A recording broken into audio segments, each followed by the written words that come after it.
একটা সময় এই রাস্তাগুলো দিয়ে এত আসা যাওয়া করা হতো যে মনে হতো যেন নিজের বাসা বাড়ির মতো। বাট এখন ৬ মাসে একবারও এই রাস্তাগুলোতে যাওয়া হয় না। আসলে যখন ভার্সিটি লাইফ ছিল তখন আমি আর আমার ফ্রেন্ড আমরা সাধারণত রিক্সায় ভার্সিটিতে যেতাম। তখন এই রাস্তাটা দিয়েই প্রতিদিন যাওয়া হতো। যদিও সেই ফ্রেন্ড এখন আর আমার লাইফে এক্সিস্ট করে না। যাই হোক, এই ফ্রেন্ডের গল্প অন্য কোনো একটা ব্লগে আপনাদের সাথে শেয়ার করব।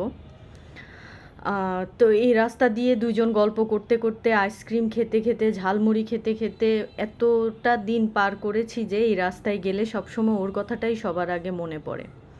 তো আজকে অনেক দিন পর হাজব্যান্ড বলল যে চলো তোমাকে ওই রাস্তা থেকে ওই দিক থেকে ঘুরিয়ে নিয়ে আসি, ভালো লাগবে।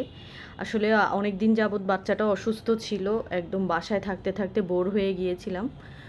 তো সেদিন ছুটির দিনও ছিল, হাজব্যান্ড বলল চলো ঘুরে আসি। তখন বের হলাম দুইজন, এই রাস্তায় বাইক দিয়ে অনেকক্ষণ ঘুরলাম। ঘুরে মাগরিবের সময় হয়ে গেল, ও নামাজ পড়তে চলে গেল। আর এদিকে দোয়েল চত্বর আসবো আর টুকটাক কোনো কিছু কেনাকাটা করব না তা কি হয়। তো যেই কথা, চলে আসলাম এখানে মাটির জিনিস কিনতে। অনেক দিন ধরে একটা মাটির প্লেট কিনবো, চার কাপ কিনবো ইচ্ছা ছিল। তো আসলাম যেহেতু, ভাবলাম যে একটা মাটির প্লেট আর চার কাপ কিনে নিয়ে যাই। তারপর সেখান থেকে একটা মাটির প্লেট আর চার কাপ কিনেছি। এটা কত দিয়ে কিনেছি এটা ভিডিও শেষে আপনাদের জানাবো। আর সাথে একটা শোপিসও কিনেছিলাম, সেটা ছিল এক প্রকার একটা গাছও বলা যায়, একটা মানি প্ল্যান্ট গাছ, একটা ফ্লাওয়ার ভাসের মধ্যে দেওয়া। ওইটাও অনেক সুন্দর ছিল। আসলে ওইখানে সব কিছুই সুন্দর, ইচ্ছে করে এটা কিনি ওইটা কিনি, সব কিনি। আসলে এভাবে তো আর কেনাকাটা করা যায় না, তারপরও উইদাউট প্ল্যানে গিয়েছি।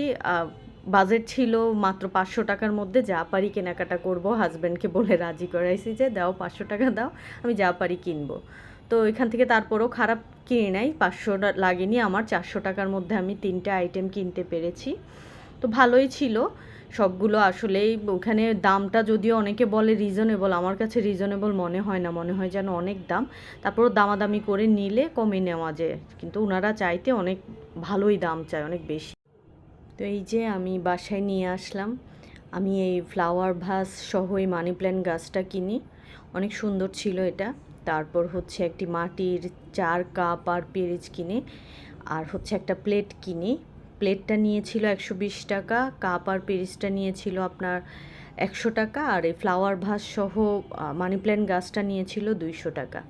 তো ৪০০ টাকার মধ্যে সুন্দর কেনাকাটা করে চলে আসলাম, হাজব্যান্ডকে আরও ১০০ টাকা ফেরত দিলাম।